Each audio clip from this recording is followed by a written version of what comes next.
This is a pit stop on the way to our purpose.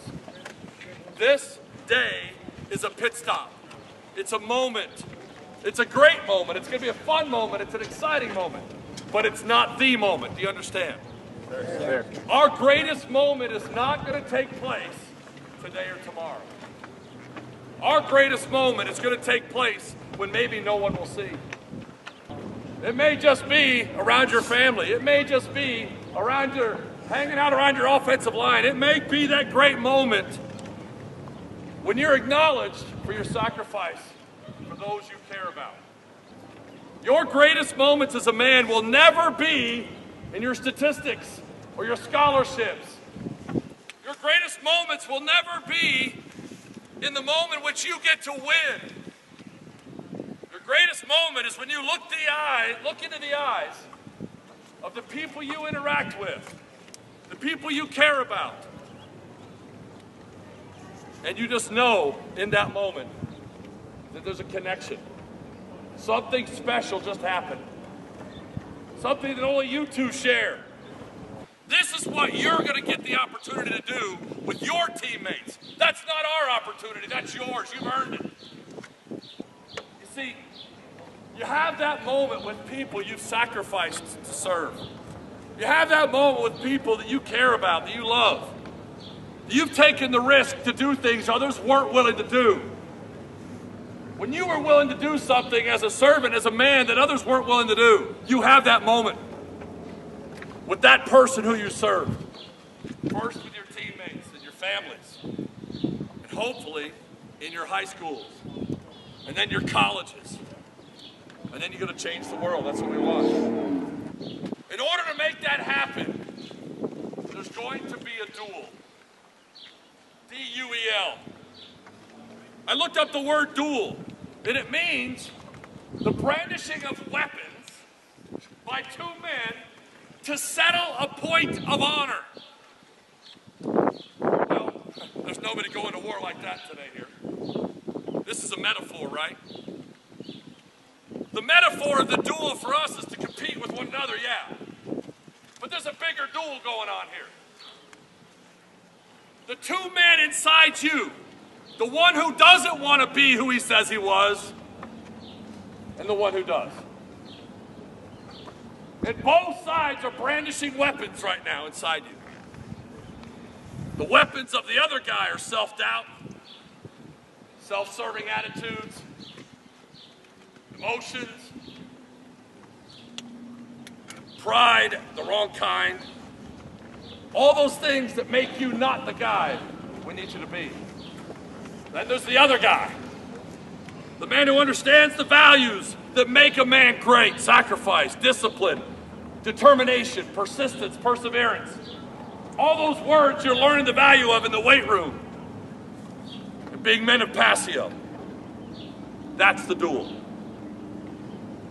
The duel you're fighting is to settle a point of honor in your own heart.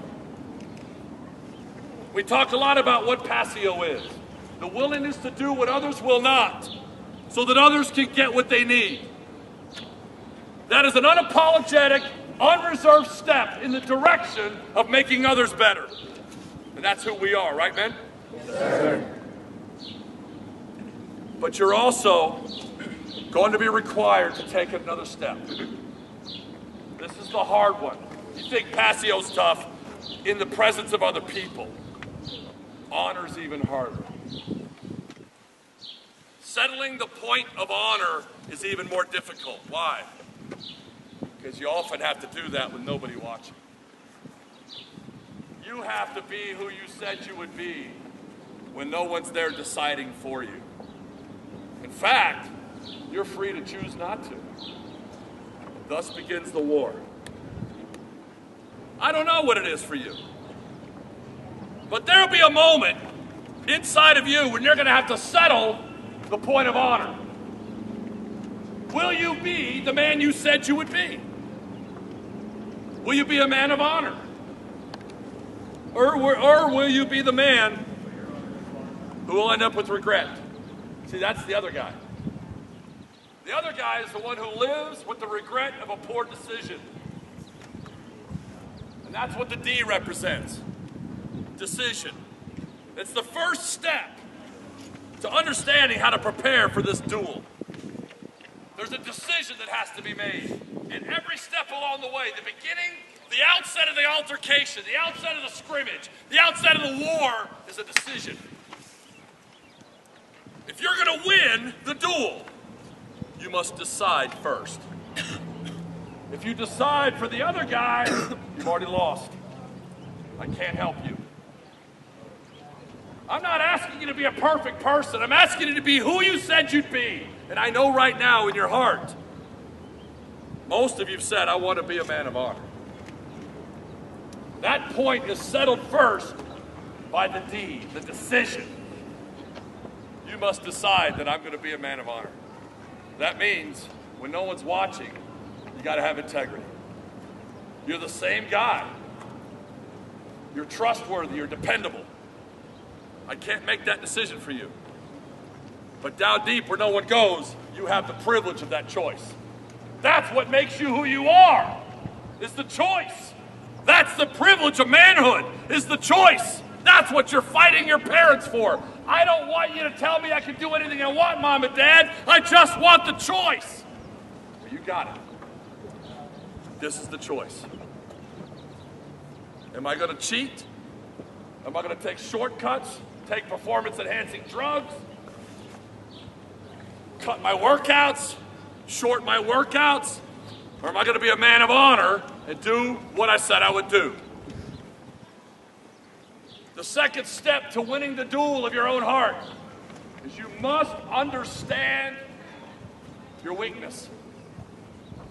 You must come to terms with where you're weak. There's two parts to this. You must understand your weakness, and you must understand what's expected of you by others. I think a lot of young men are winging it. There's no plan. All you're doing is covering until you get caught. What do you mean, Coach?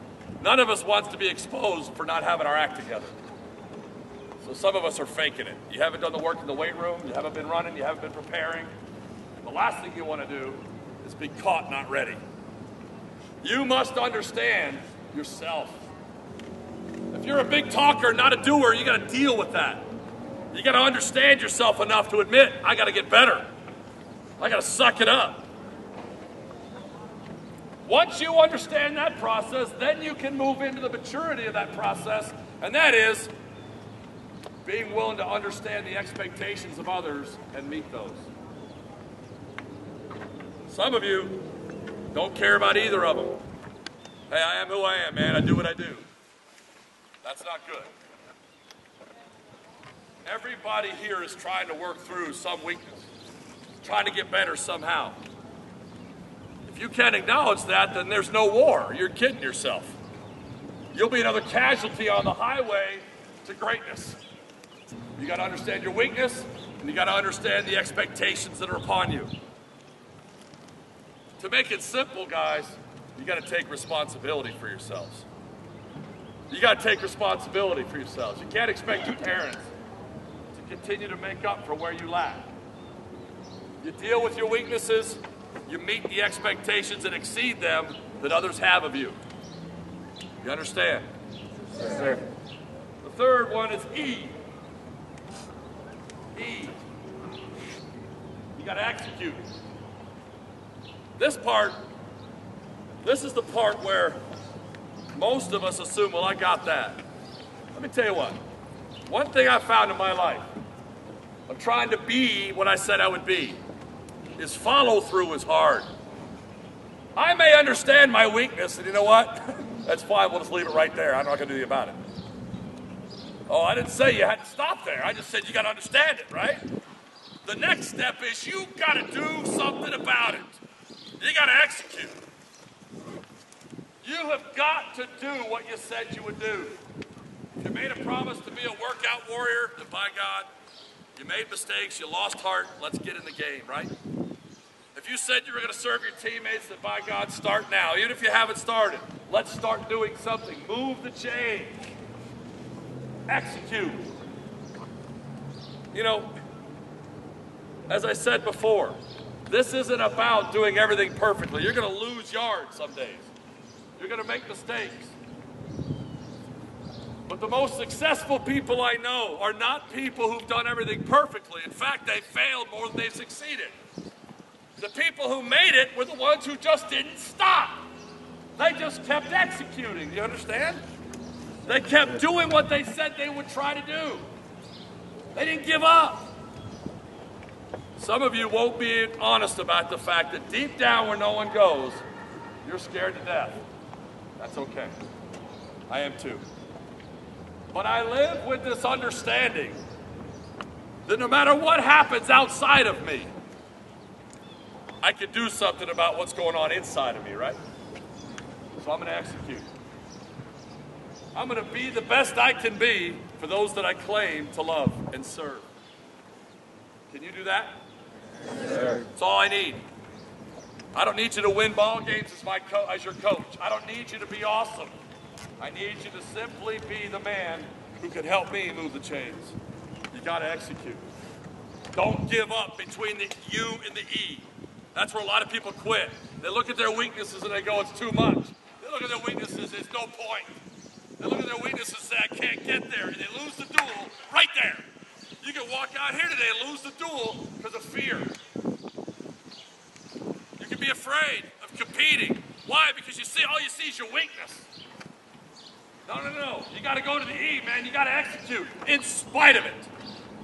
That's the courage to look fear in the eye and say, you know what? It ain't about always being awesome. It's just, I promised.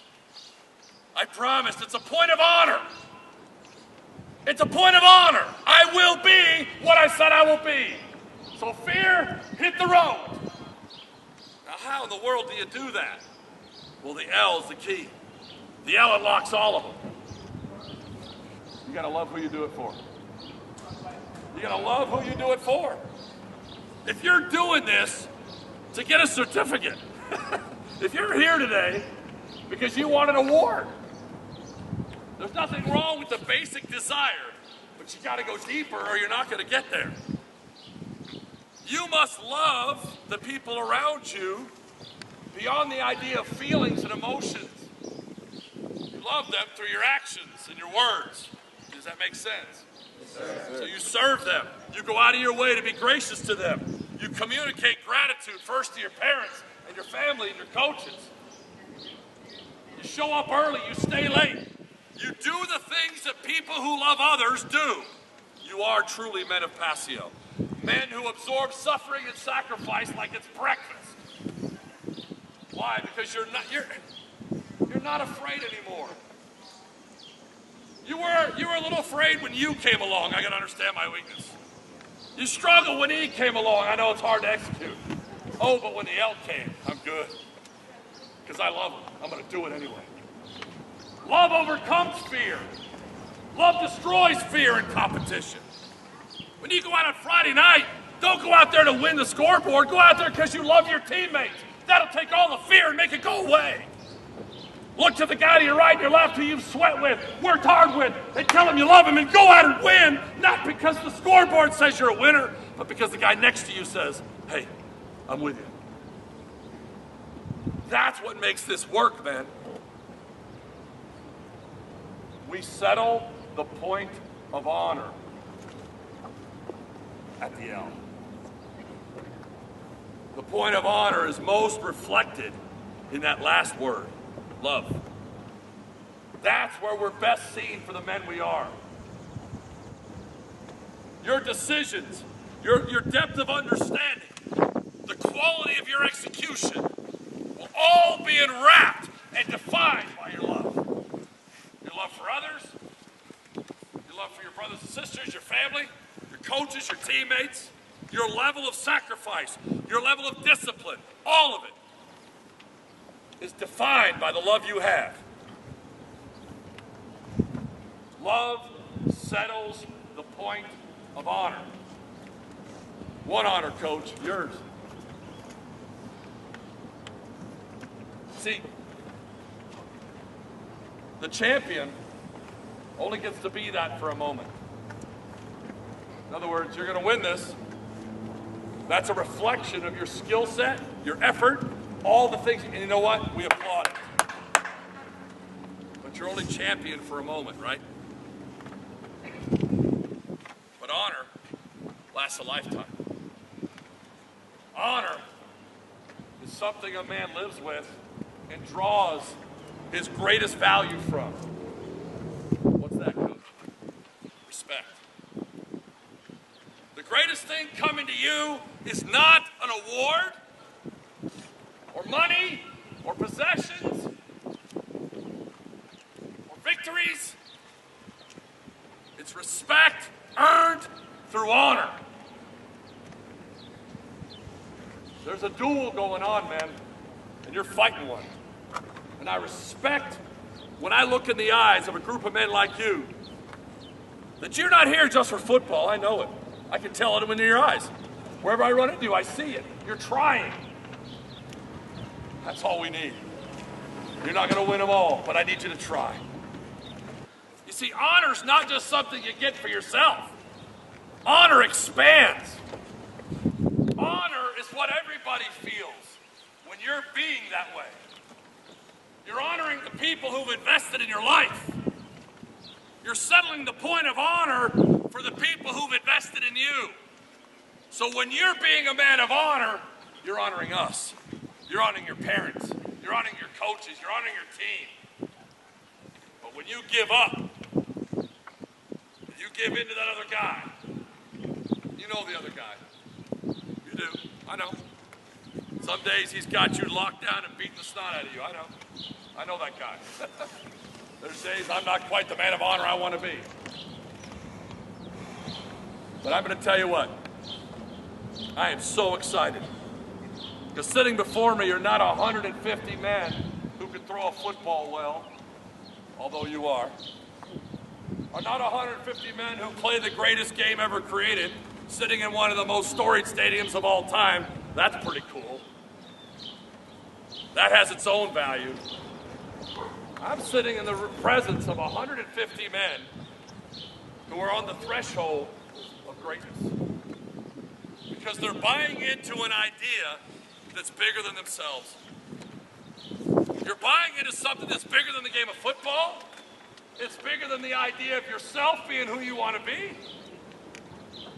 And just maybe, if we can get enough of these guys like you to decide that honor matters, just because it does, if we can get you to decide that it's worth the war, if we can get you to understand that we need you to be what you said you would be, now, if we can get you to execute at a higher level than you ever have, despite the fear, despite the tendency you have to run from fighting.